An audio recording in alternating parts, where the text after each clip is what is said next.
sister company, O'Grady Payton, which offers staffing. So excited to be here with you today. We have a very exciting topic. We're going to be talking all about medications in the USA. Have you heard about different medications in the USA? What are your different questions about administering different medications? What are the differences between your home country and the US? All of those kind of good questions we're going to answer today. So if you have any questions, please feel free to put them in the chat. We can ask our expert guests. We want to make sure that you get useful, helpful information today. So without further ado, let's bring out our expert guests. Good morning, Holly. Good morning, Alfonso. Good morning, Cecilia. Nice to see you all. Good morning, people. Let's take a moment and introduce ourselves. So Holly, do you want to go first? Sure.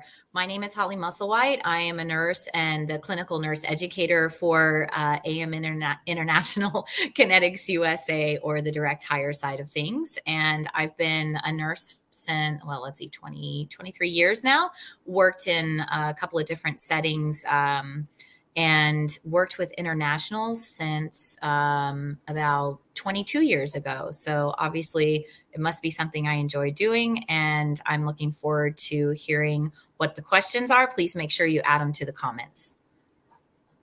Thank you, Holly. Wow, I didn't know you've been doing this for so long. That is amazing. Well, you clearly must love it, and we're very excited to hear all about your experience and all of your advice that you have for our international RNs. Alfonso, how about you go next? You're the next one in my little square. Hi guys, I'm Alfonso. I'm 24 years old, and I've been a nurse for almost 2 years now. I've worked mainly in the ICU unit way back in the Philippines, and right now I'm currently assigned in Neuro ICU unit. And I've been a nurse here in the US for more than a year now. Oh gosh. Wow. That is very exciting, Alfonso. Thank you. It's your year anniversary. When was your year anniversary? I actually celebrated my 1 year anniversary last October. Okay. So it's been a year and a couple months. I'm getting there.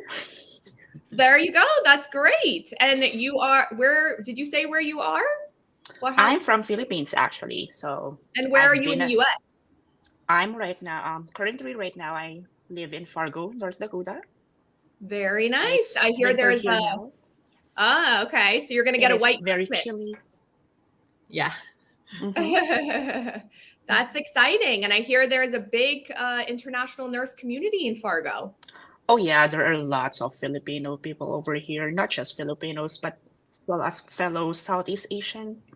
It's actually nice that we kind of get along over here with fellow Filipino peoples. Yeah. Very nice. Well, we're very excited to hear all about your experience over the last year in the US.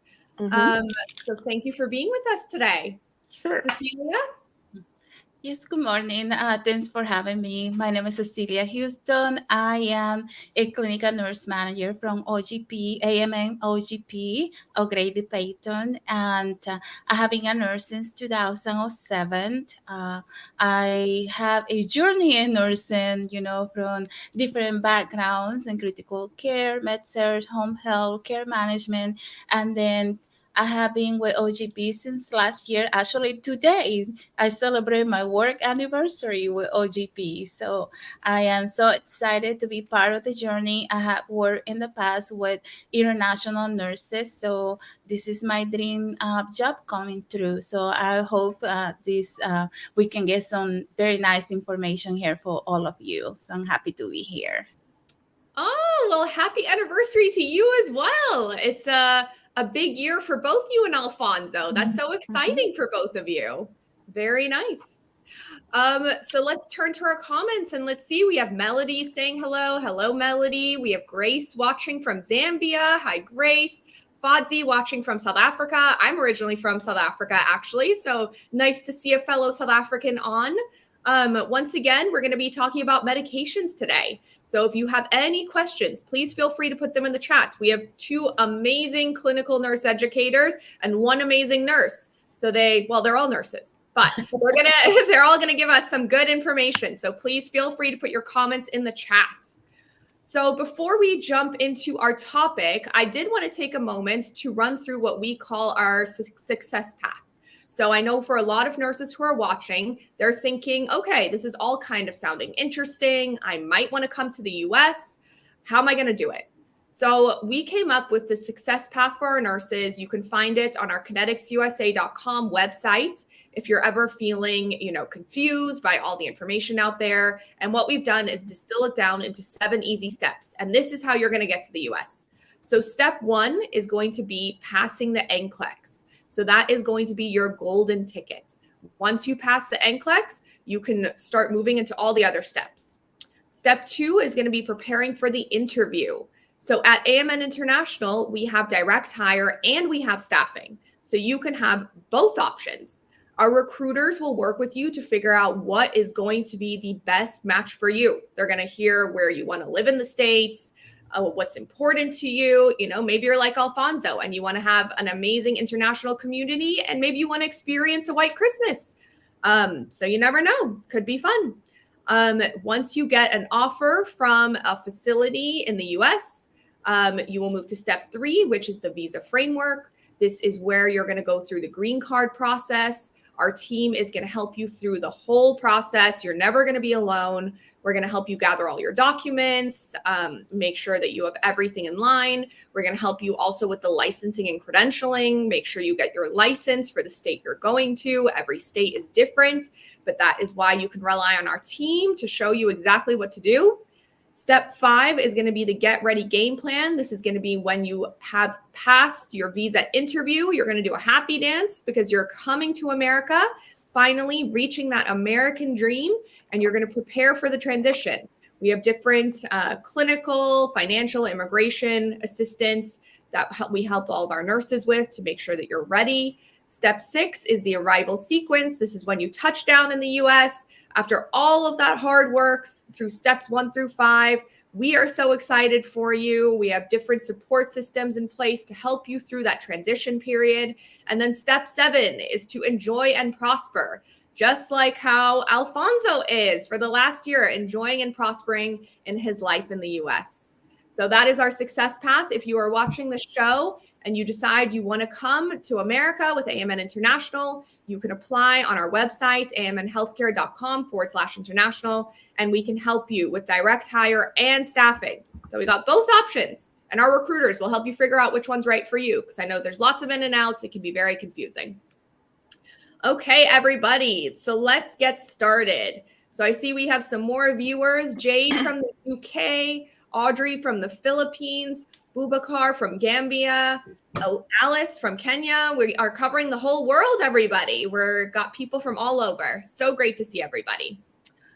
So let's get started. So Holly, are medications really that different in the US compared to other parts of the world? Let's get started with the basics. Okay.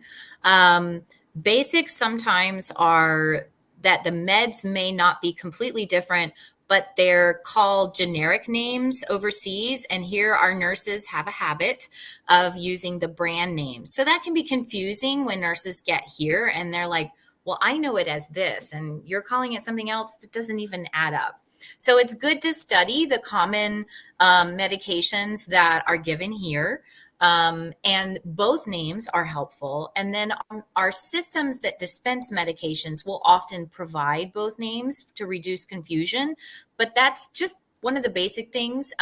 There are also medications that are in the same drug class, but they're not necessarily the same route or preparation or strength. So what may be approved and commonly used overseas may be a different approval or dosage or usage here in the United States.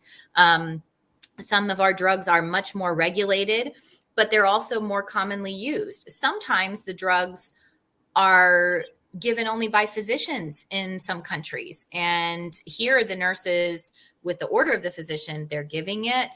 They're calculating the rate changes based on the orders, but they're doing a lot more hands-on with complex medication. So those are just some of the differences to be aware of. So it sounds like there are some differences, but it's very similar, the actual medication. It's just really a lot of the administration, whether it comes to brand versus generic, who's administering, those are really where the differences are. But the actual medications are pretty much similar. Yep, it just may be what you call them, or whether you give them very often, so your familiarity with them, the availability of them, the abbreviations that may be used.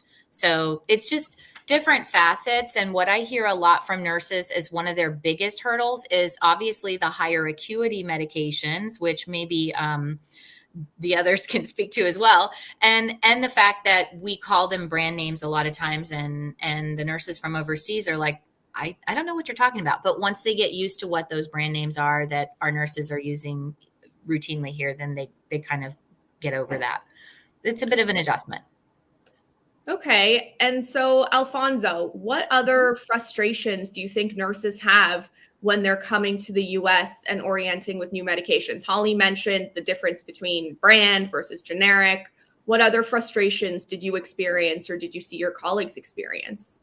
Well, as an international educated nurse, I'm not really used to speaking English way back in my home country. So I think it kind of added another layer of frustration as well. And we don't often like use any high complex or high acuity medications as well way back in my home country. So it kind of added to the layer of frustration. And over here, we kind of use a barcode scanner just to add more layer of patient safety when it comes to administering medications. And I have not encountered that one way back in the Philippines before. So I think that kind of frustrates us a little bit during the first few months. Okay, that makes sense. So, a couple of things that took a little bit of getting used to, maybe a longer administration process Mm-hmm. where you had to do barcoding before giving the medication to the nurses, or maybe just higher acuity drugs, the language barrier. Those were some of the frustrations that you felt. Mm-hmm. Yeah, but to be honest, I'm really thankful to have a strong and intelligent preceptor during my orientation days. And I think he really helped me a lot to cope with a lot of things here in the US or in the new nursing practice over here. Oh, that makes me so happy to hear. I think Mm-hmm. it makes such a big difference if you have a good teacher that helps you through that process and makes you feel more comfortable. So that makes a lot of sense. What about you, Cecilia? Any other frustrations that you've seen among nurses that Alfonso or Holly haven't mentioned? Yeah, and then I completely agree with Alfonso about the medication scanning system being something different, from from the practice, from some of the nurses, international to the U.S. practice. That definitely is important just to follow as one of the methods to prevent medications errors. And then also in terms of things, and maybe it won't be a frustration, but in some countries, for example, the nurses had to pre-med some medications. Here typically medications are mixed from the pharmacy, and like things, for example, if you work in the critical care unit, TPN is already mixed at the pharmacy and they deliver that to us. So just to kind of get to know when you work in your unit what the pharmacy does and what you don't have to do, definitely is something good. Frustrations that sometimes nurses feel that using the computer could be, a time consuming versus it takes the interaction that you spend with the patient doing patient care versus spending time in the computer. Has been many research in the US regarding nursing frustration, and definitely that will be something that you will experience when you come to the US. But that is the major thing. Definitely knowing the differences, getting familiar with the names, what the pharmacy does, and reaching out for questions when you have any doubt. Thank you, Cecilia. So that's all really, really good advice for any of our nurses who might be feeling anxious about the differences in medication, whether they're already in the US or they're planning to come to the US. Alfonso, was there anything that you did to kind of help you cope with the differences and getting up to speed with US Oh, medications? to be honest, I have a really strong pharma foundation way back in college. So I think that kind of helped me a little bit with these new medications for me. And to be honest, one advice that I can give to other nurses over there is never afraid to ask or never afraid to, ask questions to your pharmacist. They're really proactive when it comes to medications, especially to your high critical patients. And you always have your unit manager or your charge that kind of helps you as well. That is definitely good advice, Alfonso. And I think having a really good baseline understanding and having that good pharma understanding probably was very helpful for you. So that's very good to hear. Holly, I kind of see you shaking your head like this. Are you? Yes. I think you're agreeing with them. Totally 100%. And I love that you said that, Alfonso, because some people are worried they might be judged for asking questions or asking too many. It's the exact opposite. If you don't ask questions, people begin to get concerned that maybe there's something you're not catching on to and realizing that you need to learn or grow into.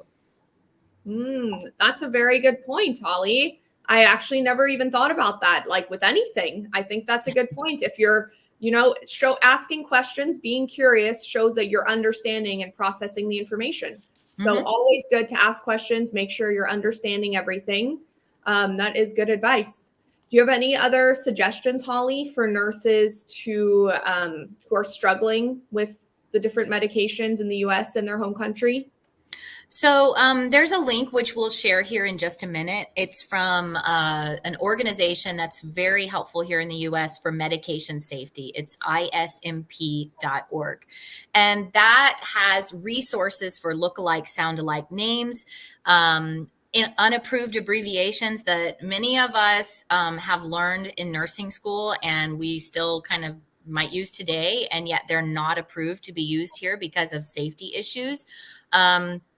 And so if you go to this website, you can sign up and actually get a free account and you can get access to those resources so that you can kind of explore different aspects of medication safety. So asking questions, taking initiative to educate yourself is really crucial. So, today you may work in an environment where you're really comfortable and confident and people come to you with questions.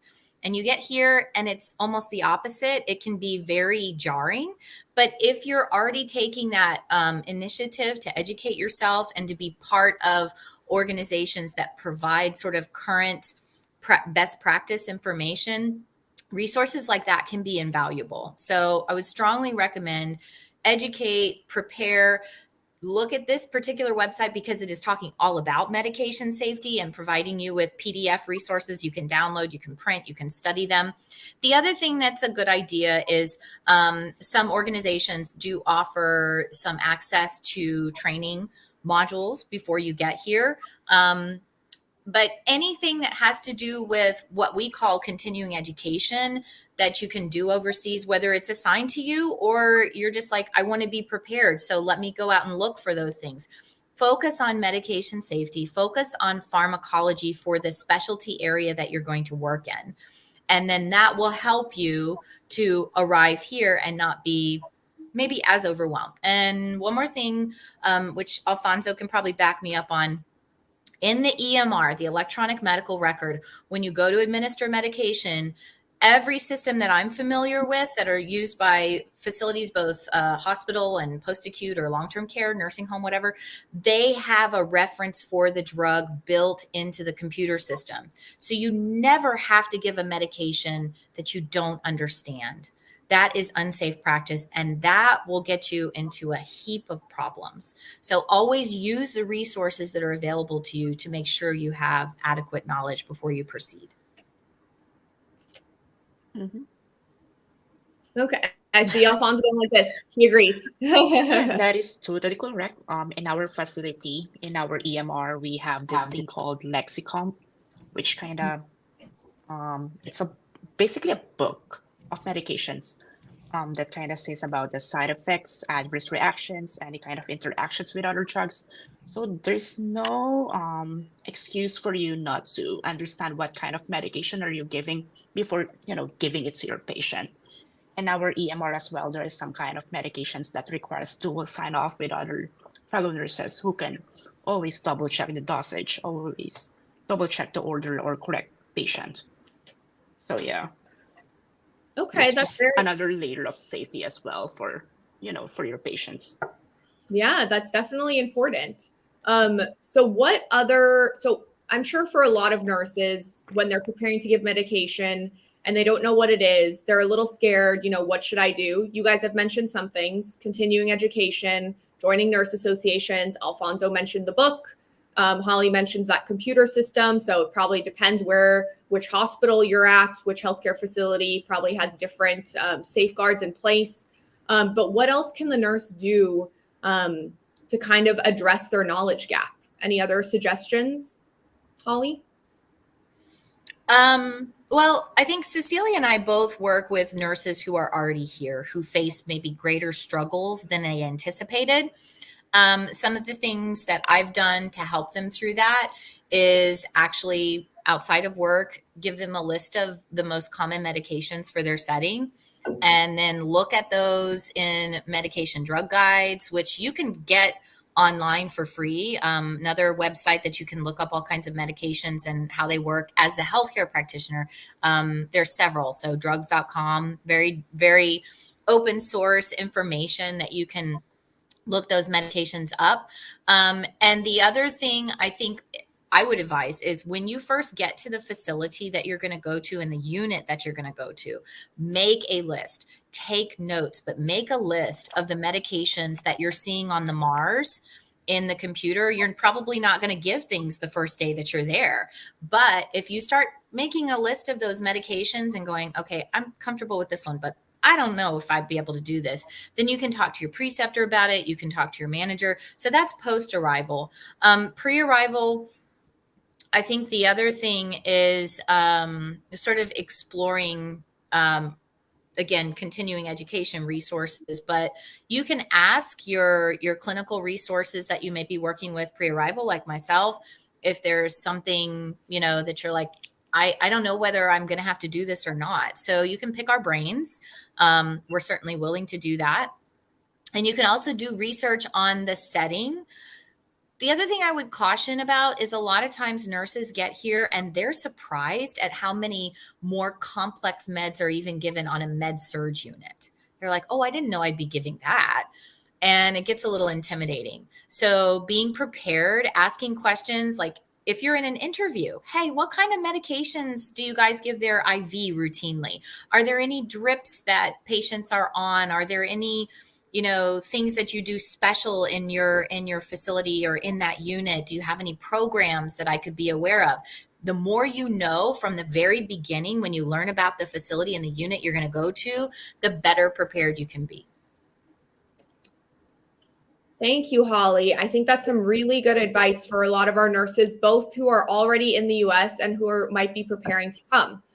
Definitely you want to make use of your resources, whatever that may look like at your hospital, and the free resources that you have by coming through AMN International with Kinetics and O'Grady Peyton, the clinical nurse educators.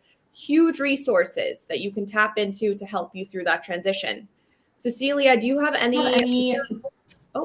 other words of advice to echo Holly on what a nurse can do if they're feeling unsure of how to administer a medication? So definitely one thing that I recommend always follow the 5 rights of medication administration.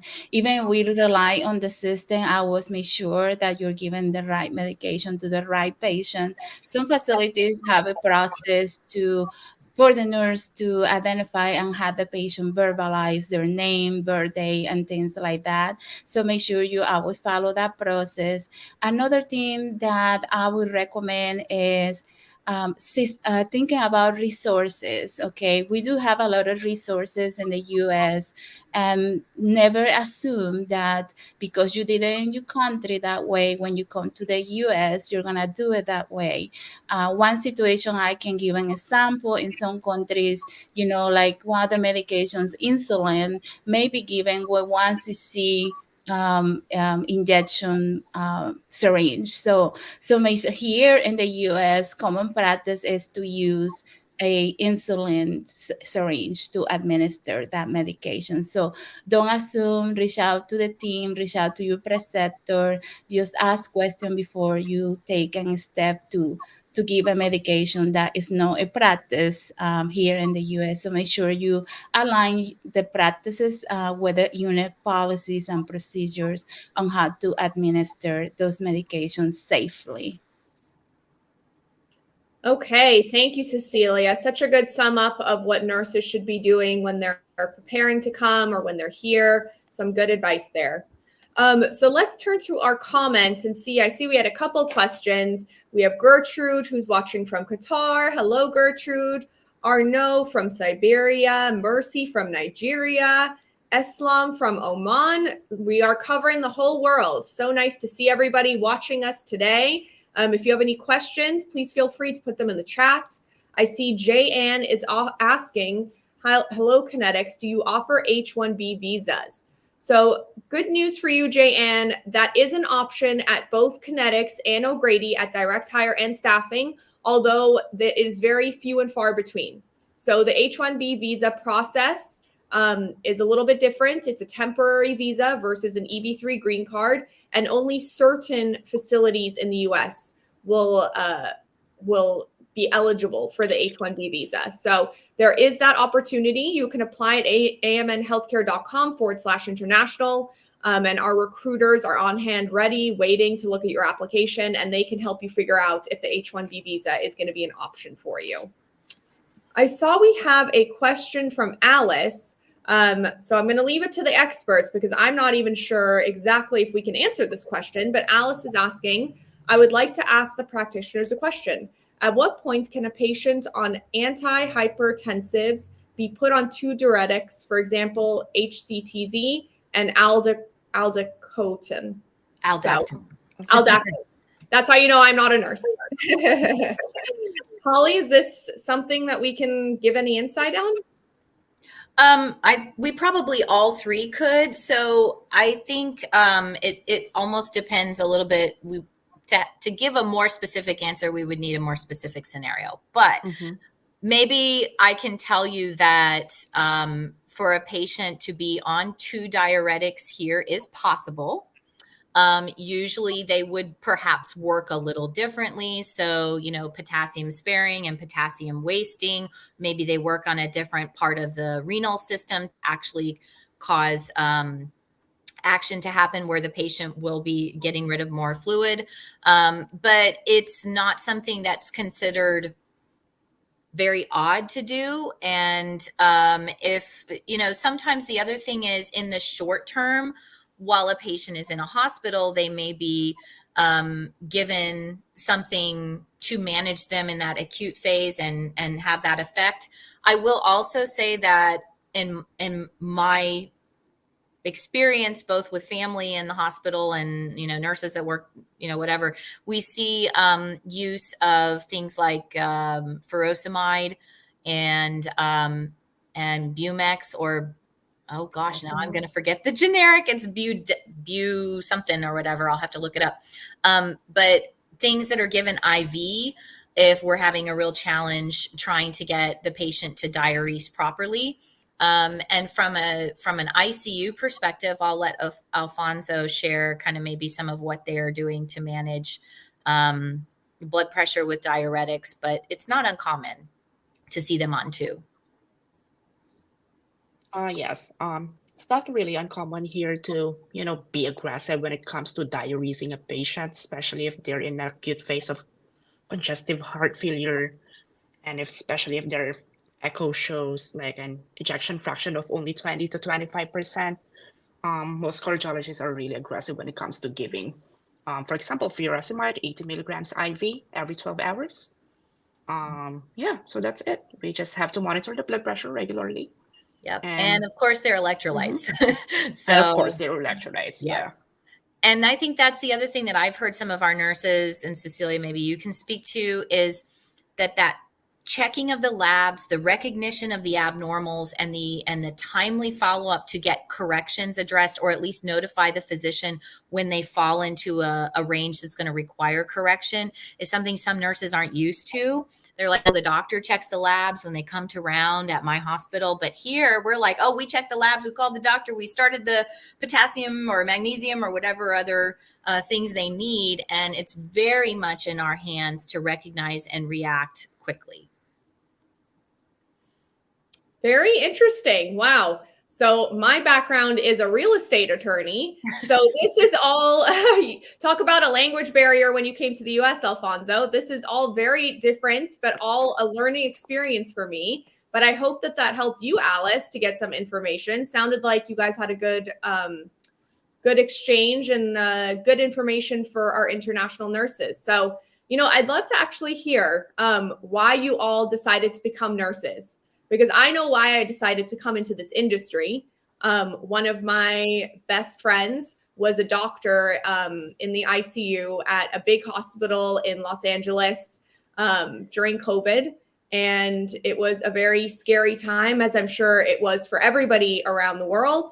And I decided I wanted to leave my job as a real estate attorney and do something more meaningful. As I said earlier on the show, I'm an immigrant myself. I'm originally from South Africa, and I wanted to do something that was giving back to other immigrants and helping them to make the transition to the US. So that is why I am here. That's why I'm part of AMN International and love my job, love helping our international nurses, love changing families' lives and bringing them to the US. But I'd love to hear why the three of you decided to become nurses. So Alfonso, do you want to go first? Oh my gosh, yes. So it's been my passion or calling to help people out whenever they need me. So I chose to become a nurse. Initially I wanted to become a doctor, but it's kind of tough. So I'd rather become a nurse. And initially I wasn't planning to become an ICU nurse. They actually forced me to do it way back in the Philippines, but I'm really thankful for that one, because I get the opportunity to help complex kind of patients or complex cases of patients. And I got an opportunity to work with a lot of doctors, a lot of consultants as well.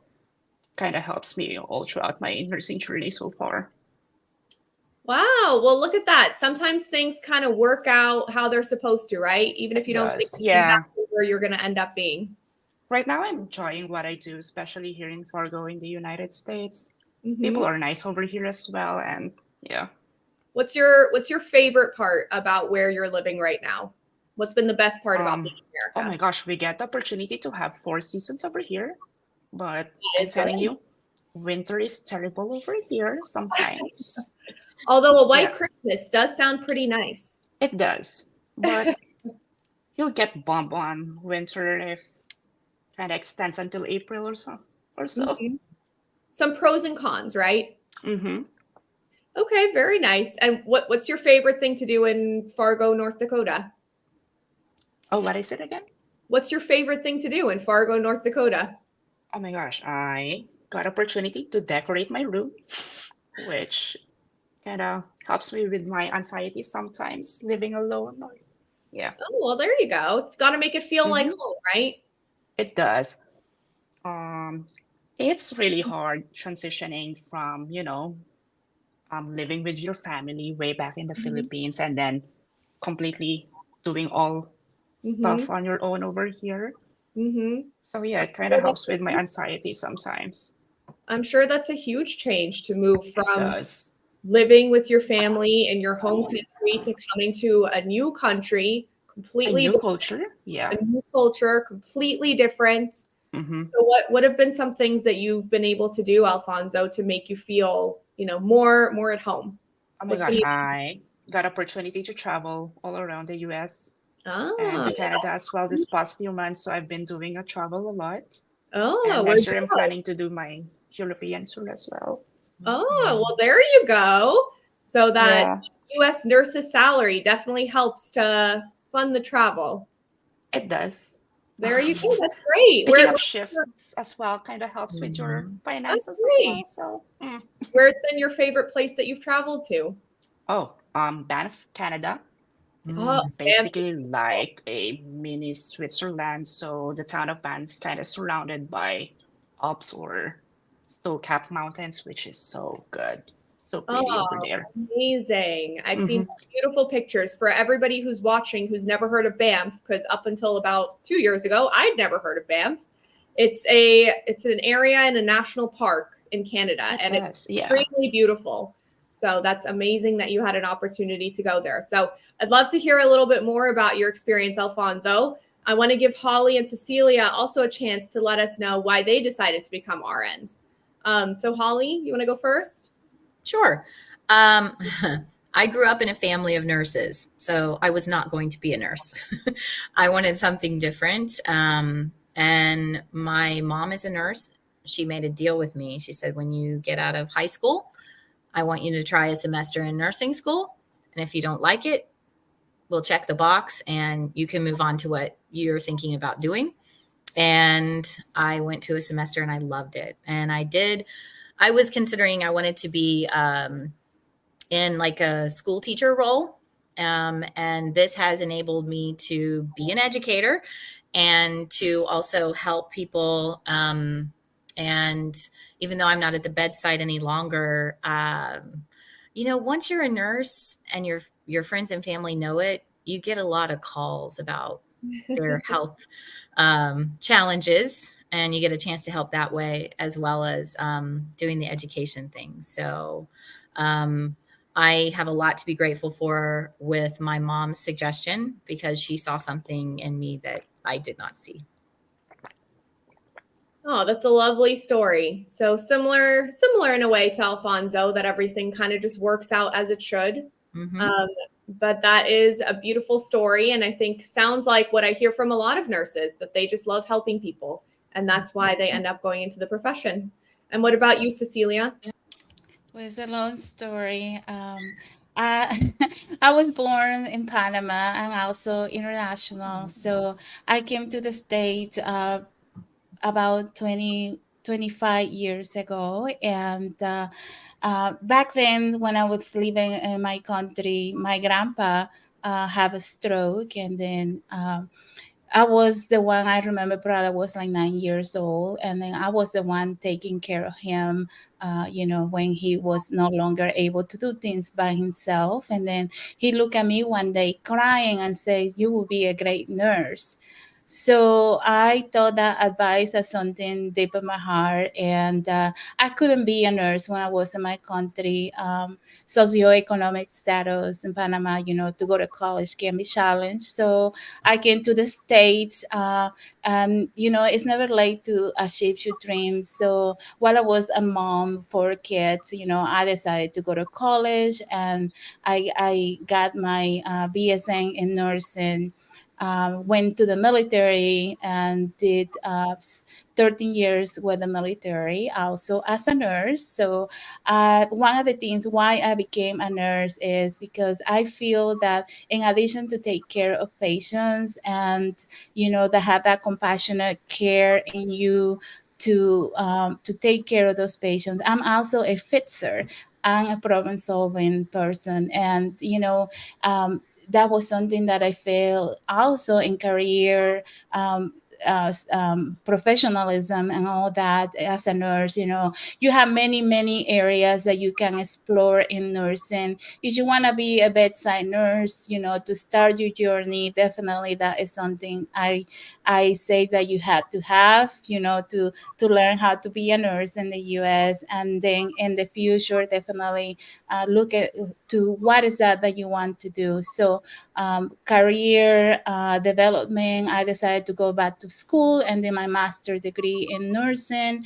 And now what I'm working on my passion, which is work alongside with international nurses like me. I came to the US and experienced many, many things. There's no experience that I haven't experienced in my life that you will experience here. So I definitely will use that as something that I can share with the nurses I work with, to support them, because there's so much that you can learn and be successful here in the US. And it's going to be struggles, there's going to be rocks that you had to kick, but you have to keep going and be strong and achieve all your dreams. And you can do that. And if you stay with nursing, that's a great field to stay in. So that's why I became a nurse, to take care of patients and now to develop nurses, especially international nurses like me that have the same dream to come to the US and to grow and to achieve their American dream. Wow, what an amazing story, Cecilia. That's so touching and such an amazing story to hear about your journey coming to the US, coming from Panama since you were 9 years old, helping taking care of your grandpa. Sounds like you were destined to be a nurse, and that is a really, really special story to hear. So I know for myself and Cecilia and Alfonso, we have all made the journey to the US. And for anybody who's watching and saying, I thought this was supposed to be a medication show, don't worry, we're going to get back to it. But I just wanted to make one final point before we go back to medications. I think moving to the US, we go through that success path.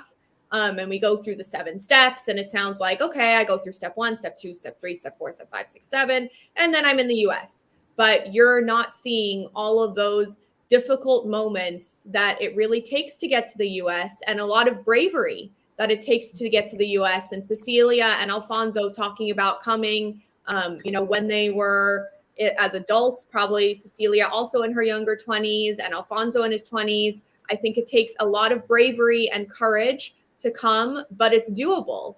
And look at both of them prospering now. I came with my family. For some of you who may notice I look familiar, my mom, Tanya Friedman, used to host the show for a couple of years. And it was definitely difficult, but it was a lot easier to come as a family. I think there are challenges that come with coming as an individual, challenges that come with coming as a family. But before we switch back to medications, I did want to just take a minute and have everybody share kind of, what's been one thing that really helped you get through that transition, because clearly you are all, you've made it through the transition. You've made it through the hardest year, which is that first year, that first few years. For me, it was really having a community. So when I moved from South Africa, we moved to a city that had a big community of South Africans. And that really helped me because it made my parents feel at home. It made me feel at home. So finding a place that had a community, that was invaluable for me. Alfonso, do you want to give whatever your best piece of advice would be for nurses who are kind of scared to go through this process? Like, what could they look out for? What can I say is, one is having a good Filipino community over here. There are lots of good Filipinos over here, and they've been really helpful on my transition from Philippines to the US. And second is, my coworkers are really good. They're really one of the best. They help me cope with a lot of things over here as well. They know that I'm internationally educated nurse and I'm not really used to, US healthcare setting. And they kind of walk me through it, even though I took several weeks or months. That's great, Alfonso. So having that community of people, both your people at your hospital and your people from home, has really helped you through that transition. So very happy to hear that. What about you, Cecilia? Any pieces of advice of getting over that culture shock? Yes, definitely learning about US culture, knowing where you're gonna land and learn about the people that live there, the area, the community, a lot of resiliency, adaptation. We had to be resilient in nursing to be able to adapt to different perspective and perceptions of people in the US. As we want them to understand us, it's important that we also understand how the American culture operates in the U.S.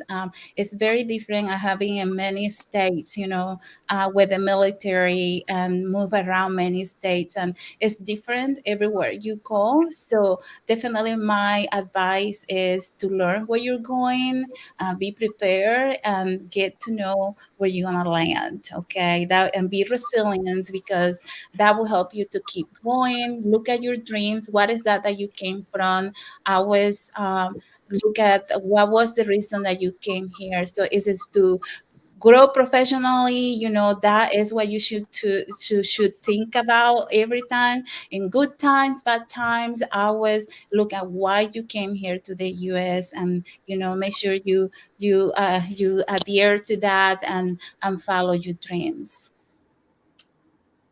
Oh, beautifully said, Cecilia. So always remember why you decided to make that decision that you did, and have that as your motivation to continue to move forward.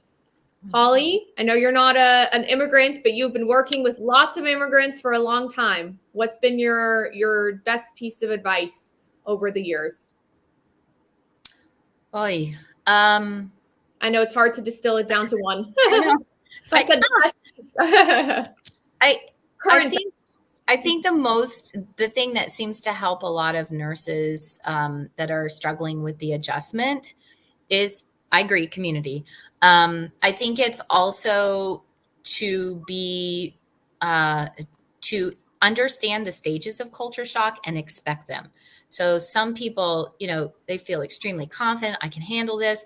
I've even gone and lived and worked in another country. It's not going to be a big deal.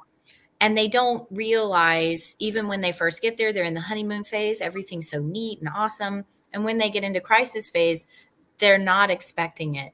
And it happens to everybody, all those culture shock phases that they go through. So if you expect it and you actually follow the suggestions for each phase of coping, by the time you get into crisis, you've built that network around you.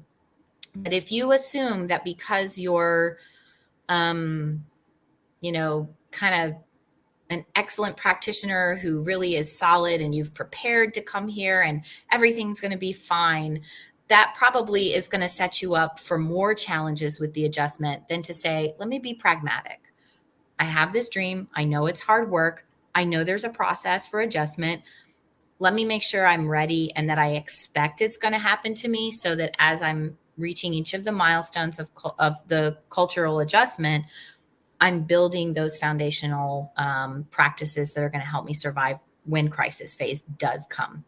And sometimes it comes a little later for some than others. I've had nurses who really only hit it when they realize that orientation is getting ready to end. And they have like, oh, I don't know that I'm ready for this. I'm confident that I can be okay when I'm in weeks 4 and 5, but now I'm in week 12 and getting ready to be independent, and I don't know that I'm ready for that. And everything just kind of comes together. Other people, it happens sooner. So I guess that's my advice: is expect it, prepare for it, do the things that you need to do to build the network for yourself, reach out to colleagues. I think it's important if you can find local community members who are part of your cultural or they have the similar cultural background. I think that's important. But I also would encourage you to reach out to other cultures and build a friendship network of people of all different walks of life and backgrounds, because those can also be a great support system. If you tend to stick with just what's easiest, then when that crisis phase comes, it's that much harder to get through it. You will get through it, but it's harder. Okay, thank you, Holly. I think that was all very good, realistic advice for our nurses who are watching. Culture shock, it sounds very scary, and it is not the most fun. I'm sure we can all attest to that. But if you are prepared and you know that you're going to go through it, I think you're much better set than if you just think, oh, it's not a real thing. So good advice from Holly. So we have a few minutes left, so let's turn back to medications. And I'm going to ask kind of one of the forbidden questions, not forbidden questions, but One of the questions that makes everybody a little like, what happens if you give, you make a mistake and you give a medication incorrectly? So what happens in that scenario? Holly, you want to answer us on that one? Yeah, I'll start it off. Maybe Yeah. the others might want to add something. So basically, we would call that a medication error. And in U.S. healthcare culture, errors are inevitable. So we have a lot of things in place to try and prevent them. But if you make a mistake, the first thing is to recognize it, and your facility will have a process to follow to report it. Okay, so that process can be very intimidating for people who've never been through it before. And they also may expect that as long as nothing happened with the patient, nothing bad happened, I don't need to.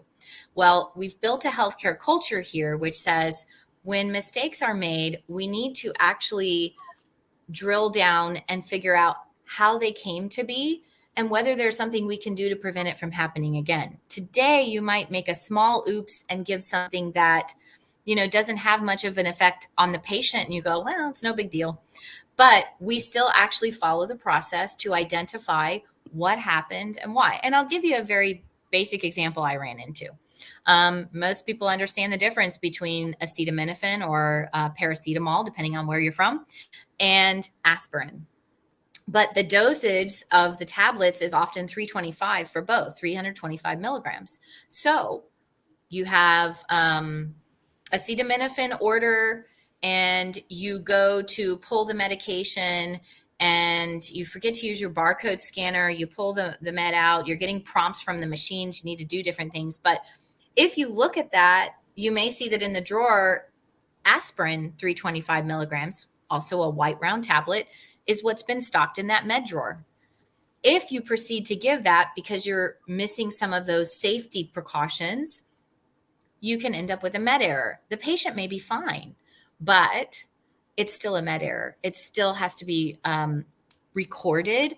So typically in the organizations I've worked with, there's an incident report. Sometimes they call it something different, but the idea is you fill out the details around what happened, and then the team reviews those situations, risk management gets involved, and we figure out, okay, what's the root cause of this? And how can we prevent it from happening again?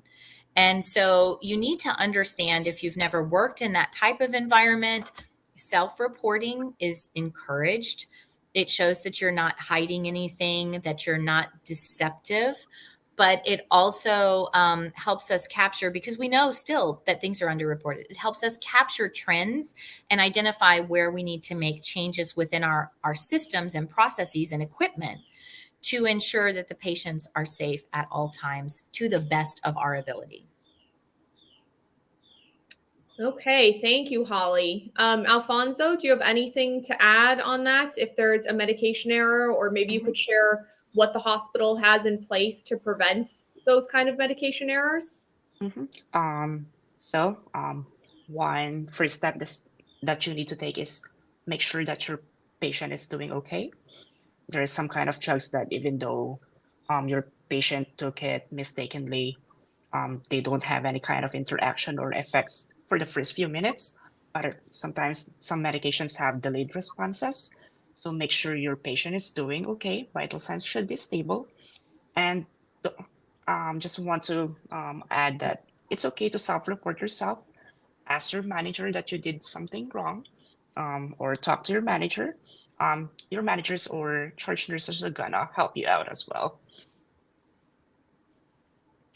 Okay. Thank you for sharing that, Alfonso. So sounds like you echo what Holly said about the importance of self-reporting and making sure that you do that. Cecilia, you have anything to add? Yes, definitely. With my nurses, I tell them, It's just there's situations that it's important you self-disclose, and I don't want them to lose their sleep over situations that we can probably talk about and reassure that you're gonna be okay, the patient may be okay, and all that. So talking about the situation, reporting that to the facility, following the process on how to report medications error, follow with your nurse leader, whether it's, in terms of OGP, let us know, because we can talk about the situation too. So you don't over worry about some situations. Now, just to make sure you prevent or errors, prevent workarounds, especially with the system.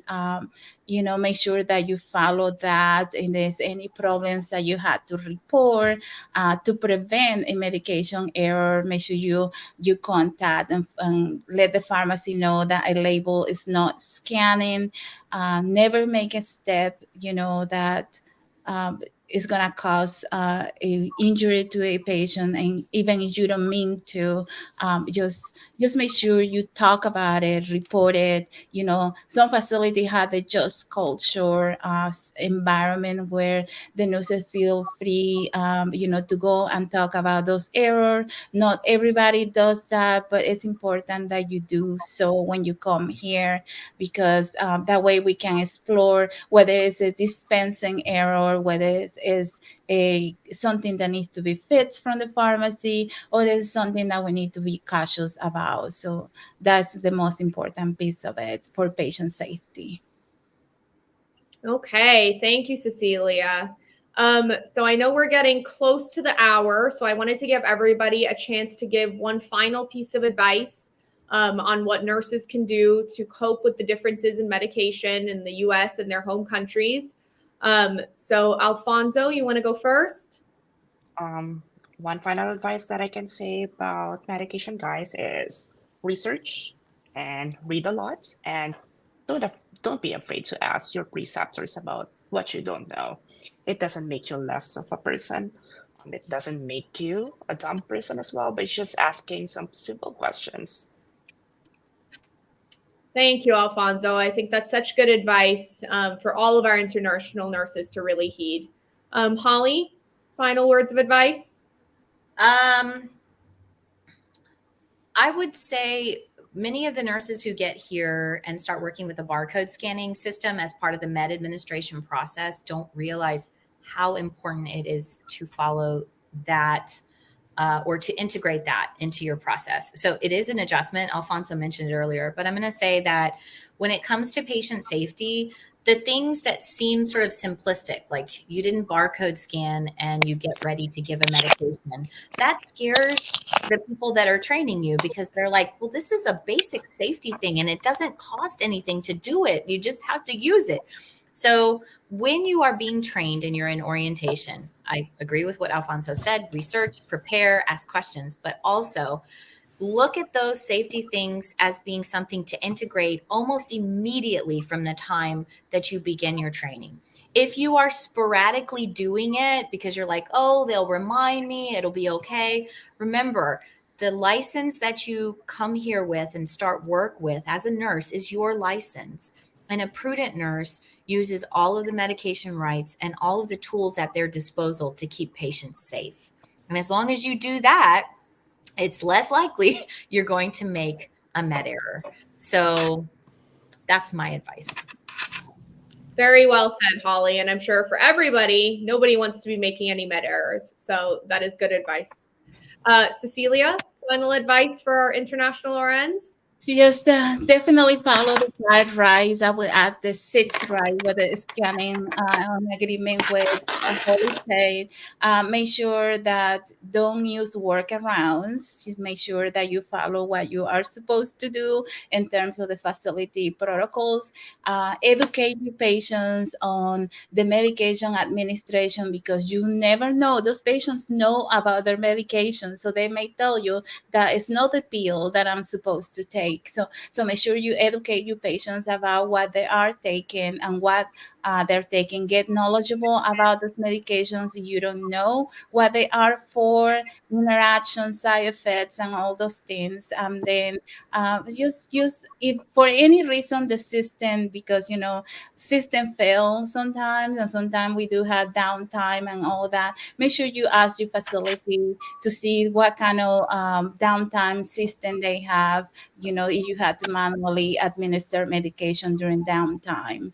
Other than that, just follow what the facility asks you to do, and patient safety always takes priority. Very well said. Holly, I see you kind of going like this with your head. I think you agree with Cecilia. Any final words on that? No, but I do have something I want to add. Rhoda made a comment, and I'm not sure where she's going with it, but I know where my head went. Medication appropriateness. So one thing that we didn't really talk a whole lot about is the nurse's role when a medication may be ordered that in some way is not right for the patient. Maybe the dose is too high. Maybe the route looks incorrect. Maybe there's some other problem with the order, something of concern. Maybe you want to hold the medication. You have to make sure that you dialogue with the prescriber, the physician, about that. If you hold back and you follow the order because you got it, in other words, the doctor told me to do it, so I do it, that is not defensible for following medication rights and keeping patients safe. You are the last, you are the gatekeeper to the patient. And so that means you have to look at all those orders as the gatekeeper. And if there's anything that your gut says, this doesn't look right, make sure you speak up to the physician or the person who prescribed it and get clarification, explain what your concerns are, and make sure that you're not holding back, because that's how you protect your patient. So thank you, Rhoda, for making that comment. Okay, well, thank you. I think that is a good way to end there. So thank you to my guests, Holly, Cecilia, and Alfonso. It was great to hear all about your experience, all of your advice for our international nurses. Let's go ahead and pull up our upcoming shows for the next few weeks for anybody who is interested. So our Onwards and Upwards shows on the Kinetics Facebook page, which are showing at 7 a.m. Pacific on December 1st, which is this coming Friday. We have our AMN Healthcare International Career Day. We're going to have employers from both the staffing and the direct hire side come on and sell themselves to you. So we have employers from all over the U.S. So make sure to check out that show on December 15th. Oh, we can go back. We have the RN work benefits, how to pick an insurance plan. So that should also be a very interesting show. We can go to that next graphic.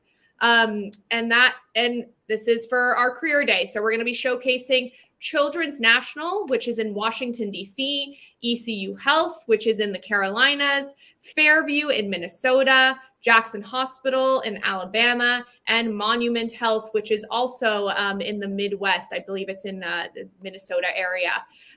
So very exciting to share all of that information with you guys. Thank you again to my guests. Thank you to the viewers for watching and for your great questions. We really enjoyed being here with you today, and we look forward to our next show. So if you were inspired today to apply, again, it's amnhealthcare.com/international. And our recruiters are on hand for both the direct hire and the staffing side. So once again, you got both options with AMN International. So we look forward to helping you and seeing you again soon. Onwards and upwards, and have a good day, everybody. Bye. Thank you. Thank you.